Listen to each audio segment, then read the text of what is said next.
Welcome to Finalizing. We're Sharon and Andy, just two people with a dream and a vision of restoring our traditional stone-built farmhouse in southern Spain, transforming it into a beautiful off-grid home and sharing our journey with you.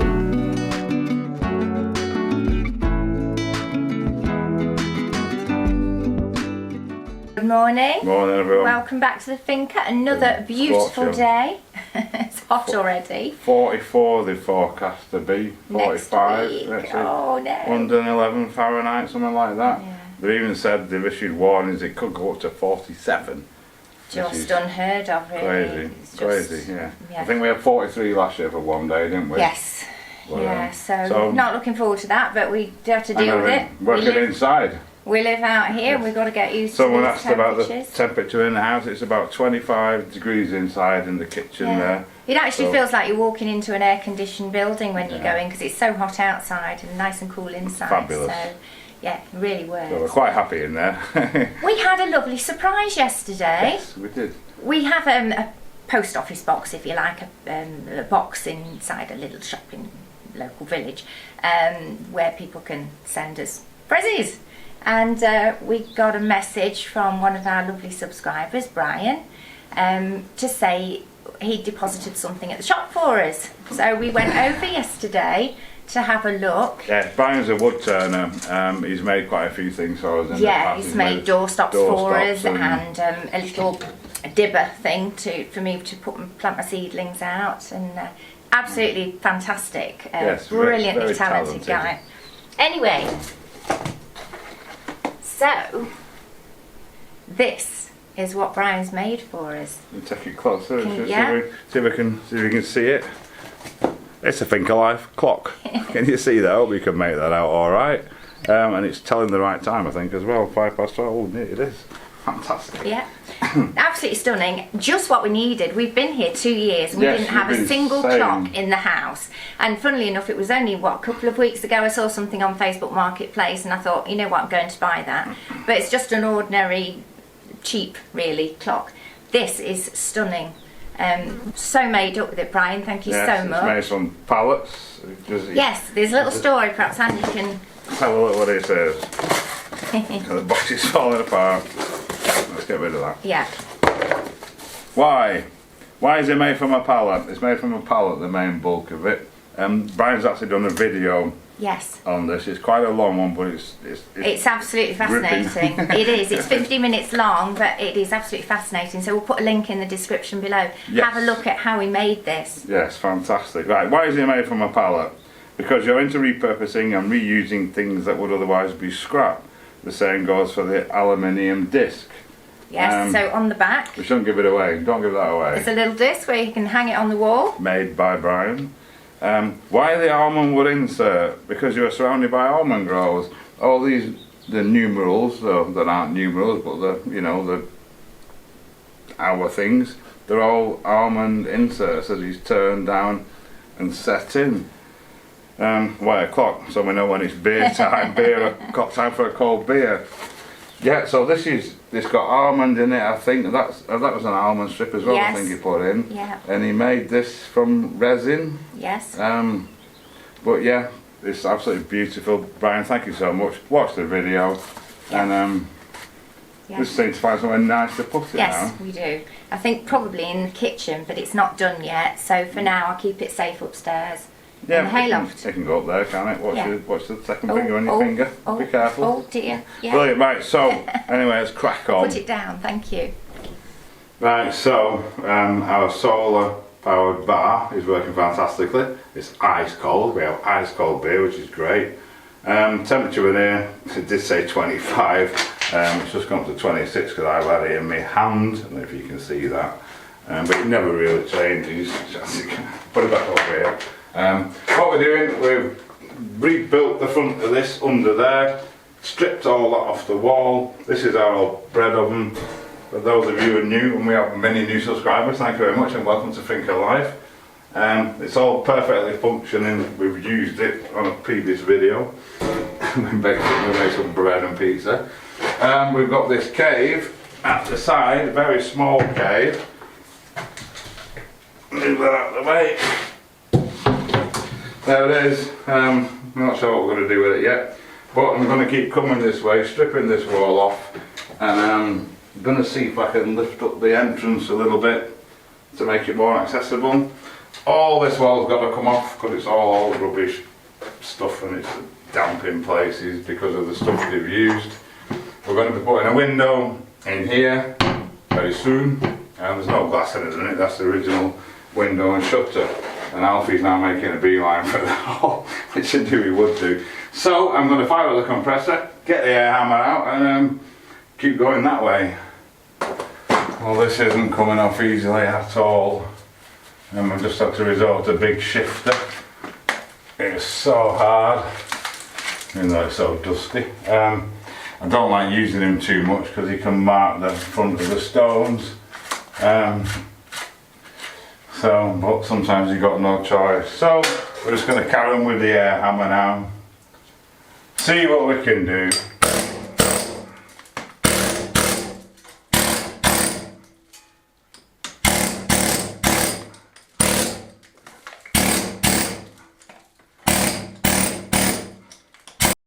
So far so good. I'm leaving the top there for now. Holding that above your head as light as it might be. It's not light.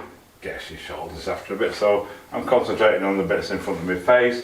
I want to try and get this bit done here, and then see what we've got here. That's it. Used to be a lintel in there, which is rotten. It's just dust. And get all this off the front of the entrance to the cave. And see if we can perhaps get a lintel or something a bit higher up. Don't know, but we'll keep chipping away. Oh yeah.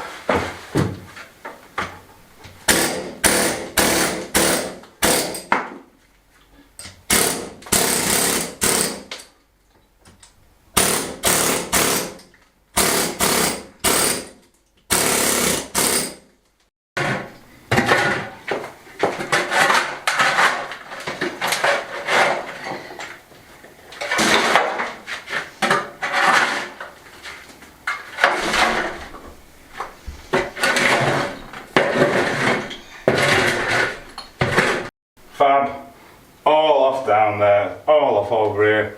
I've just got this little bit to get off there, but that's going to have to wait till tomorrow because it's getting warm now. It's time for a nice cold beer. I'm not even going to have a look at this yet until this bit's off, and then just concentrate on that in one go. But yeah, it's I still don't know. Right, so we're back at it. I'm going to try and get the rest of this top done. It's super rock hard and really difficult to get off. We've also got, as we have in many other places in the house, these shelves set into the wall. We might lose it. I'm assuming it's just set into the plaster, the render. We'll see. If we can get it out in one piece, we'll possibly put it back somewhere at a later date.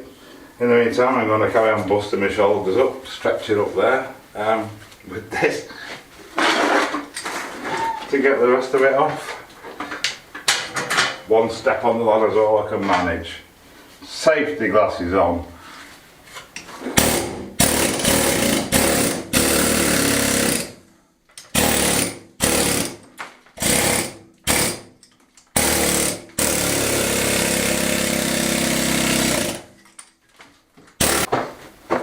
Well, much later on, I'm happy to say I've saved the shelf. It's a nice piece of sandstone by the look of it. I've just got this little bit to do, but the shelf is clear. So that's happy days. Just take a minute though. Let the compressor cool off, it's going bonkers.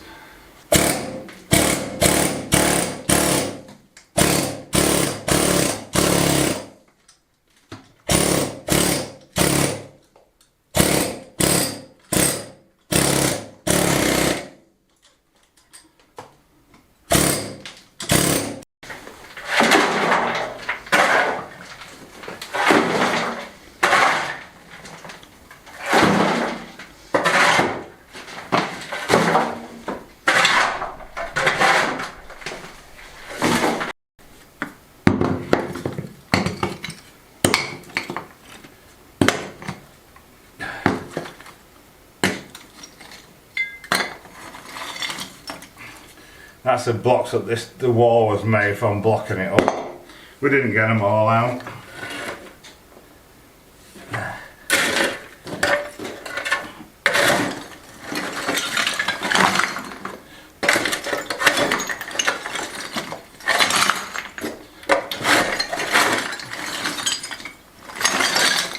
Well, it's pleasant in there, not. I've had a bit of a scrape down. Looks like it's just earth. We could probably keep going forever.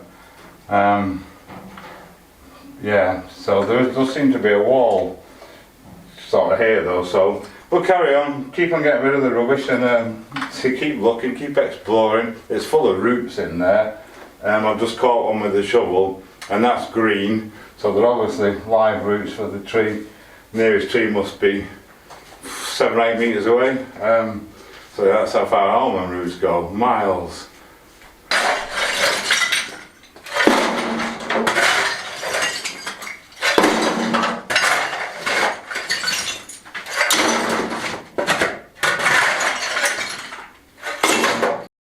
Right, so I think the first thing I want to do, having just been in there again, not a pleasant place at all. There's quite a bits of stuff falling down off the roof of the cave. It's pretty solid, but it's as you can imagine, it's 150 years or whatever. So I think the first thing to do is get a pick to it and just get all the loose stuff off, get it cleaned out, and then get it line rendered. At least that'll make it a more pleasant space to be. Make it a lot easier to work in there. I'll pull quite a few of the roots out. I'll drag them out in a bit. There's quite a few of them. But yeah, looking at it where we're at now, I think that's the first thing to do, is get it all sealed up nice. And then I was hoping we might find a bit of a stone floor or some stones on the floor in there. No, you can just keep digging, it's just earth. And we could probably actually dig it out and dig ourselves a big cave if we wanted to, but I don't want to. So yeah, I think that's the next job to do, is get that done, and then we can come back in here. Yeah. Well, it's Monday morning, It is. Start of another week. What a week. What a apparently. week. We've got severe weather warnings. Red. Yeah, red alert. Temperatures forecast to hit up to 47 47, degrees. which is 116 Fahrenheit. To be honest, it's not unusual. Normally, once or twice over the summer, we'll get temperatures mid to low to mid 40s. But no matter how long you live here and what you do, you never get used to it. You never get used to it. So we are struggling a little bit. We're trying to keep cool as much as we can, drinking lots of cold water, the government's not also beer. yes, not ice cold beer is great, but it doesn't help you stay alive, because it is very, very dangerous temperatures, and the government's issued warnings again, health warnings and stuff, advising people to keep hydrated and various other things, which I'm not going to go into detail. But yeah, how do we stay alive in these temperatures? How do we stay cool? Yeah, I mean, fortunately, we've got our nice shutter that Andy built on this French door, because this is south facing, so it would be absolutely boiling in here if we didn't have the shutter closed, and we tend to do that upstairs as well. We keep all the shutters and windows Shut closed. it all down, don't let any, keep the hot air out. Yeah. It's like in the winter when you're trying to heat your house, you don't open the windows here to let the hot air out, you keep the cold air out and keep the warm air in. In summer, because it is actually reasonably cool, 26 degrees I think inside here at the minute, Yeah. which is most pleasant. Compared to temperatures outside, that's quite It's good. very, very chilly, yes. Yeah. And we are fortunate, of course, because we've got thick walls and Yes, small windows.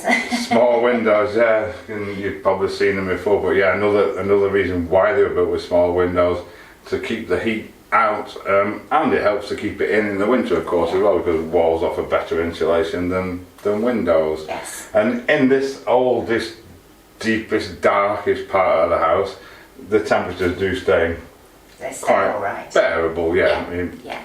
obviously we're not doing too much exertion. No, we're taking it easy. Taking it steady, yes, as we don't want to harm our health doing that, do we? That's right. So yeah, and then in the evenings, fortunate again as we are, it does cool off more in other areas. Areas near the coast, nearer to the coast, tend to stay, I mean, when the sea's sort of 28 degrees in the middle of summer, obviously it makes it difficult, that retains a lot of the heat. and keeps it a lot warmer and more humid down by the coast. Whereas up here we get a lot fresher, don't we? We normally get quite a nice breeze at night, so that's when we open up the windows and open up the shutters. And let the cool air in. Let the cool air in. Unfortunately, as it goes on, the air it does get warmer overnight, but we're still probably 7 or 8 degrees cooler than down by the coast. Yes. So that's a big advantage. If we don't have any aircon, no. we don't need it, I suppose. It's not good when you're outside anyway. And inside, we can, by being careful and monitoring it, we can keep it. We can keep it reasonably. Nice, can't we? Yeah. Last night before, we did have a fan going in the bedroom just in front of the window to pull the cooler air in. Yes, it was dead still, wasn't it? Because it was really still. So Super usually still. we get a nice breeze, and the last couple of nights it's been really still. So that fan's helped. But yeah, say the fan in front of the window, pull the cooler from outside, in. Yeah. Job done. Yeah. So, yeah, if anyone's got any, I'm sure there's people living equally hot climates, you know, I'm maybe sure. different. Another thing we get as well, it's not that humid. Our humidity is usually pretty low, which again makes it a lot more bearable. Yeah. I would hate to think, you know, in some places, I believe in India, it's like 50 degrees Celsius and massive humidity. Yeah. Don't know how they survive, because I'm sure a lot of that doesn't have aircon either. No. And obviously aircon's a new thing as well. People never had it, 20, 30 years ago. Yeah, it's really very recent. So, yeah. Anyway, so we just thought we'd... Yes, we just thought we'd share our sweltering conditions with you this morning. And we better crack on, I think. Steadily. Right, so I'm in the kitchen. We're going to carry on. It's 26 degrees in here, which isn't too bad. But the more we come in and out and things, it lets more air in. So we do what we can. All the schools close down end of June. They close until September. So obviously for the kids, younger people and older people are more susceptible to the heat. And then the rest of Spain will be closing down. We think it's next week, so mid-July until September. Everywhere's shut, 90% of places, apart from obviously all the tourist places, because it's a massive tourist destination. People come here for the heat. They think, oh lovely, it's 40 degrees, until they get here and they're sat out in 40 degrees. And there'll be a lot of pink people, gambas they call them, which means prawns, all bright pink, burnt, horrendous. They're thinking, hard temperatures to deal with, dangerous temperatures. So anyway, I'm going to crack on. We said we're going to do the inside of the cave. First, before I go in there, I'm going to see if I can make the access any more accessible, obviously to make it easier for getting in and out. So I'm going to knock the top of that wall out where the lintel was, and then see if we can, what's on the floor underneath, and see if we can dig a bit into that, just to put a bit of a step, might put a ramp, we don't know yet, but we're just exploring. So the roof of the cave is about here, so we're obviously a bit limited in how high we can go there. I suspect there might be a lintel in the other side of this. If it's not a rotten like this, look at this one's just dust. You can see that. The old lintel, the remnants of it. There it is. Used to be a piece of almond or olive or something. So I'm just going to have a little look at this, and then we'll go as high as we can here safely, and then see what we can do down there. So hammer, I think. Doing a bit of that old judicious tapping.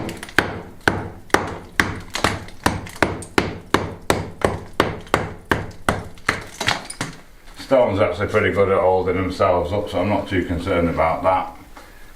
If I need to, I'll support it with something, but at the moment I think we're alright. This is just rubbish. There it comes.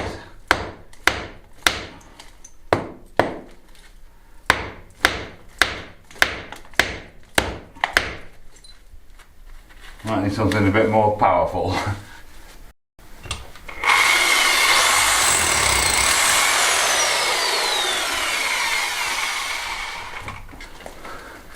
Right, that's absolutely solid, that is. There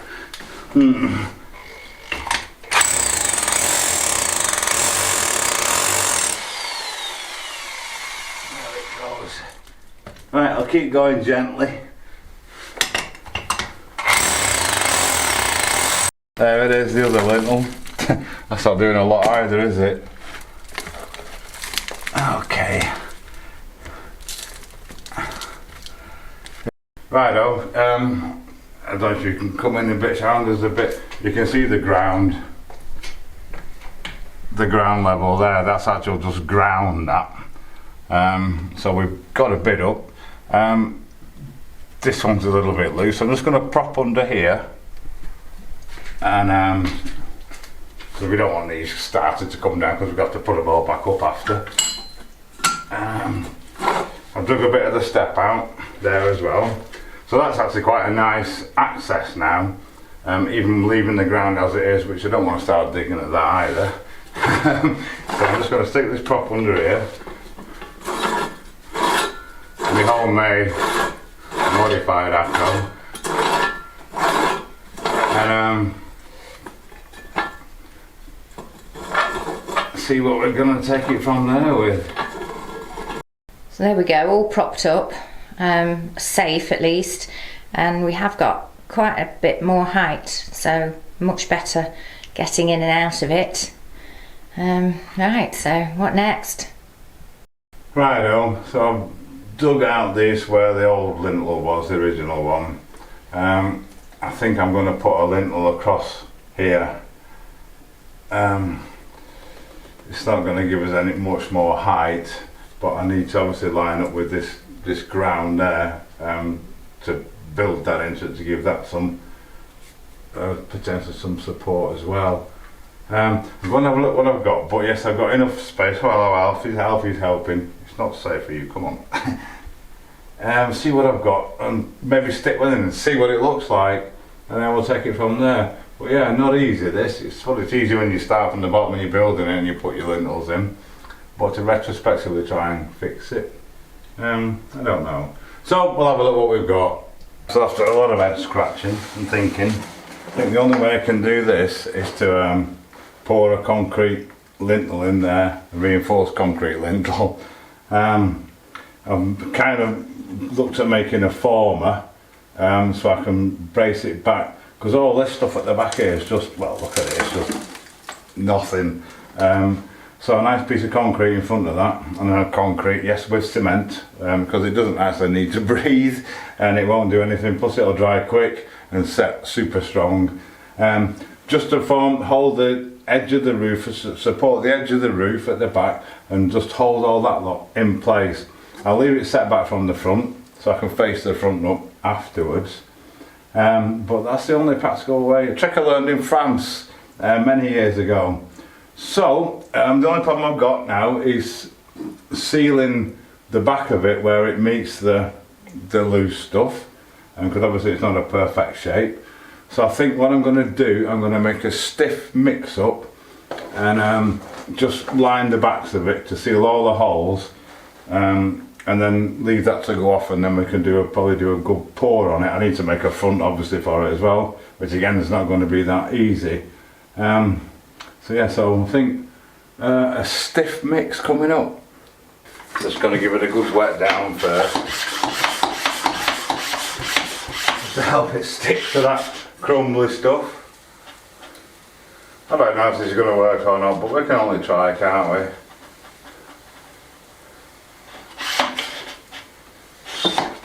There we go. So only to seal the edges, so when I pour my concrete in, it doesn't run straight out. Excellent, give it a whirl.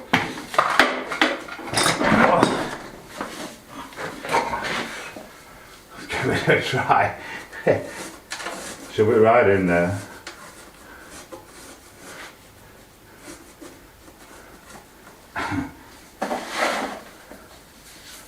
The things you do.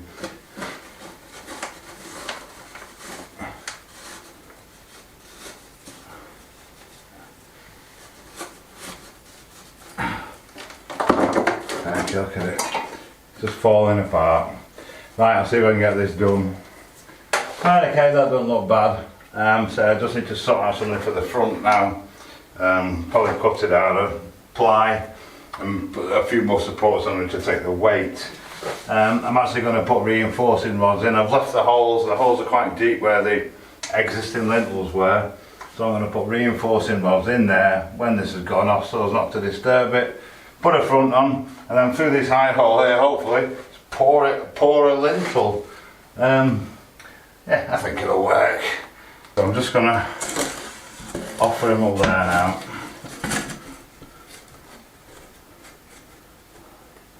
Something like that.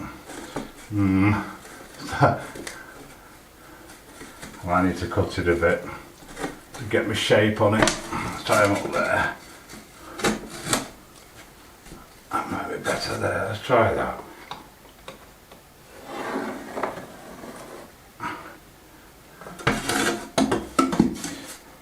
That's not bad actually. We'll make up the rest of it.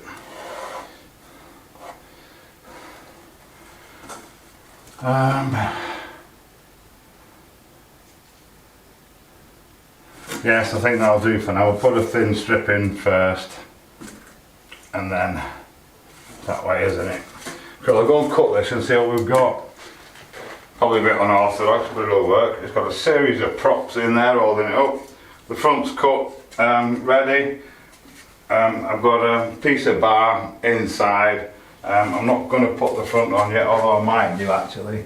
I might just want to, in fact, you know what, how am I going to do this? I'm probably just going to foam it in place, you know, and get it in again. That's it. I might just stick him in with foam, just to seal them gaps up, and then go for a pour. In fact, you know what, but I'm not. I'm gonna set this bar in place first, just manually to make sure it goes all the way into the lintel holes. But I haven't got any gravel, so I need to go and get some of that. Yeah, but it's still there. It should work. Right. Okay. I think we're at a stage where my gloves aren't working. I can get this bar set in. I want to do this before I put the front on because it's really deep down inside, and once the front's on I won't be able to reach it and I won't be able to ensure that it's got set in properly. Once the bar's set in, whatever we pour in after can't really go wrong. So I'm gonna not the easiest spot. Right. Nice wet mix, I let you know I'm going to get it in. I'm going to have to throw it in by hand because it's a little tiny, not a good space. Right, I'll get it done. Right, I've got that filled in. I'm just gently going to try and stick this with foam. Obviously I don't want to fill up the cavity with it, so it moved then anyway. Put something behind it, I think, just to hold it where I want it for now. That stone should do it. And should get it when it sets. Cool, right, so we can just let this go off now, and hopefully tomorrow we can do a bit of a pour on it. Excellent. Hold this side as well.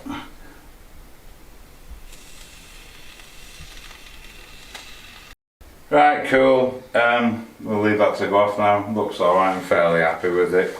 But it's definitely time for a nice cold beer now. So thank you so much for watching. Thanks so much to everyone that supported the channel. As always, we couldn't do it without you. And we'll see you on Sunday.